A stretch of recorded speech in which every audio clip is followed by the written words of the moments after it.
चलिए आज एक बहुत बड़े सवाल का जवाब ढूंढते हैं। सवाल ये कि हम इतने अमीर हुए कैसे। देखिए, आज की जो दुनिया है वो इंसानी इतिहास में मतलब किसी भी दौर से कहीं ज्यादा अमीर है। पर सवाल वही है, ये चमत्कार हुआ तो हुआ कैसे। हजारों हजारों सालों तक इंसानियत बस किसी तरह जी रही थी। एक संघर्ष था रोज का। जिंदगी ना एक सीधी लकीर जैसी थी जिसमें कोई उतार चढ़ाव नहीं था। फिर अचानक कुछ ऐसा हुआ जिसने इतिहास का रुख ही मोड़ दिया। सब कुछ बदल गया।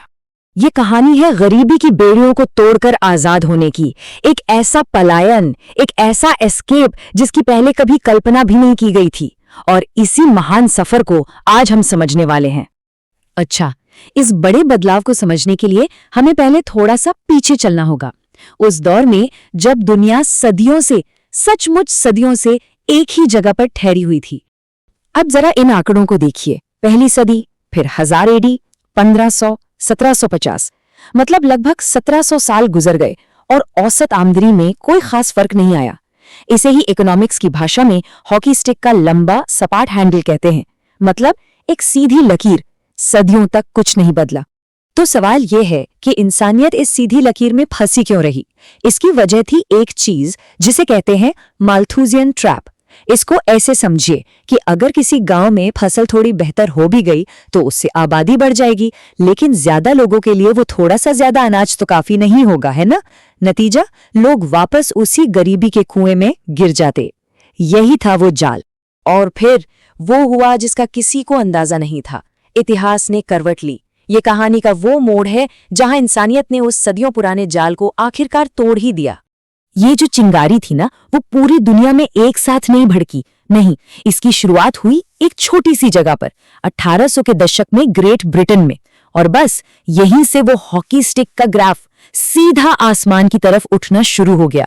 ये जो बात कही गई है ये बिल्कुल सटीक है। ऐसा ही लगा था मानो इंसानियत के हाथ कोई सीक्रेट कोड, कोई गुप्त खजाना लग गया हो और हमारी आज की मॉडर्न दुनिया की नींव उसी पल रखी गई थी। तो वो सीक्रेट रेसिपी थी क्या आखिर? वो कौन सी चीजें थीं जिन्होंने मिलकर इस चमत्कार को मुमकिन बना दिया? चलिए पता लगाते हैं।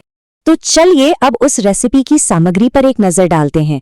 ये कोई एक चीज नहीं थी, बल्कि 3 बहुत ही शक्तिशाली चीजों का एक बड़ा ही अनोखा मिश्रण था। ये पूरी रेसिपी 3 पिलर्स, 3 स्तंभों पर खड़ी थी। पहला, नए विचार जिन्होंने हमारे सोचने का तरीका ही बदल दिया। दूसरा, नई संस्थाएं जिन्होंने सुरक्षा और भरोसा दिया।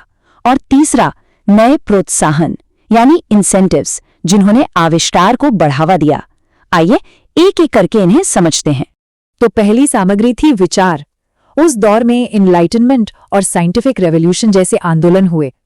इन आंदोलनों ने लोगों को सिखाया कि पुरानी बातों पर, पुरानी रीतियों पर सवाल उठाओ, एक्सपेरिमेंट करो और दुनिया को बेहतर बनाने के नए नए तरीके खोजो। इसी नई सोच ने इनोवेशन के सारे दरवाजे खोल दिए। दूसरी सामग्री थी मजबूत संस्थाएं। अब जरा सोचिए, अगर किसी को हर पल ये डर हो कि कोई भी आकर उसकी दुकान या जमीन छीन लेगा, तो क्या वो मेहनत करेगा? नहीं करेगा। ब्रिटेन ने प्रॉपर्टी राइट्स और कानून के राज से लोगों को ये भरोसा दिया कि उनकी मेहनत, उनकी कमाई सुरक्षित है, और बस इसी भरोसे ने व्यापार को फलने फूलने का मौका दिया। और फिर आती है सबसे जरूरी, मतलब तीसरी और आखिरी चीज, सही इंसेंटिव्स। देखिए, उस वक्त ब्रिटेन में एक बड़ा ही अजीब सा समीकरण बन गया था। मजदूर वो बहुत महंगे थे, लेकिन कोयला वो बहुत सस्ता था।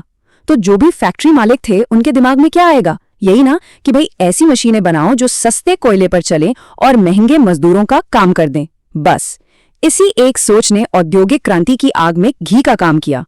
लेकिन इस चमकती हुई दौलत का एक स्याह पहलू भी था।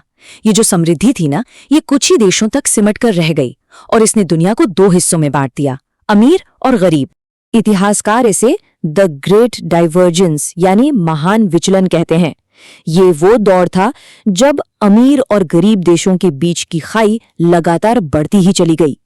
एक तरफ तो रॉकेट की स्पीड से तरक्की हो रही थी और दूसरी तरफ ठहराव।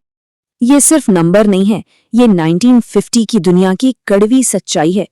जरा सोचकर देखिए, एक देश में लोग औसतन 69 साल जी रहे थे तो दूसरे में सिर्फ 32 साल।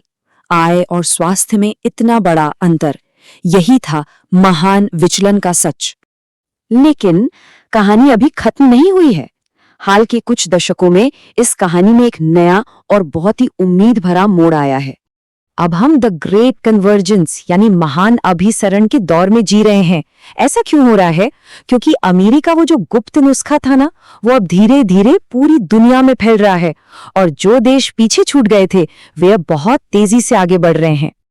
ये चार्ट इस नई कहानी को कितनी सफाई से दिखाता है। देखिए, 1980 में वर्ल्ड इकोनॉमी में पूर्वी एशिया की हिस्सेदारी कितनी कम थी और आज देखिए ये कितनी ज्यादा बढ़ गई है। दुनिया की आर्थिक शक्ति का केंद्र अब बदल रहा है। और जानते हैं, इस पूरे बदलाव का सबसे जबरदस्त असर किस पर पड़ा? आम लोगों की जिंदगी पर। जरा इस आंकड़े पर गौर कीजिए। 120 करोड़, जी हां, 1.2 अरब लोग सिर्फ पिछले 30-40 सालों में घोर गरीबी से बाहर आए हैं। ये कोई छोटा मोटा आंकड़ा नहीं है। ये शायद इंसानी इतिहास की सबसे बड़ी कामयाबी है। तो इस पूरे कहानी से क्या बातें समझ में आती हैं? 3 बड़ी बातें हैं। पहली, कि अमीरी कोई किस्मत का खेल नहीं है, इसे सही माहौल और सही नीतियों से बनाया जाता है, इसका आविष्कार हुआ है। दूसरी, कि इसका एक टेस्टेड फॉर्मूला है, नए विचार, मजबूत संस्थाएं और सही प्रोत्साहन। और तीसरी और सबसे अच्छी खबर यह है कि ये फॉर्मूला अब पूरी दुनिया में काम कर रहा है। ये बात याद रखना बहुत जरूरी है। आज की दुनिया में चाहे कितनी भी चुनौतियां क्यों ना हो, हम सब उस पीढ़ी का हिस्सा हैं जो इंसानी जीवन स्तर में इतिहास के सबसे बड़े सुधार को अपनी आंखों से देख रही है। तो भविष्य में क्या होगा? क्या ये ग्रेट कन्वर्जेंस ऐसे ही चलता रहेगा और एक दिन दुनिया में अमीर और गरीब देशों का फासला खत्म हो जाएगा, या फिर कोई नई चुनौती आकर इस तरक्की को रोक देगी? खैर, इसका जवाब तो हमें इतिहास की अगली किताब में ही मिलेगा।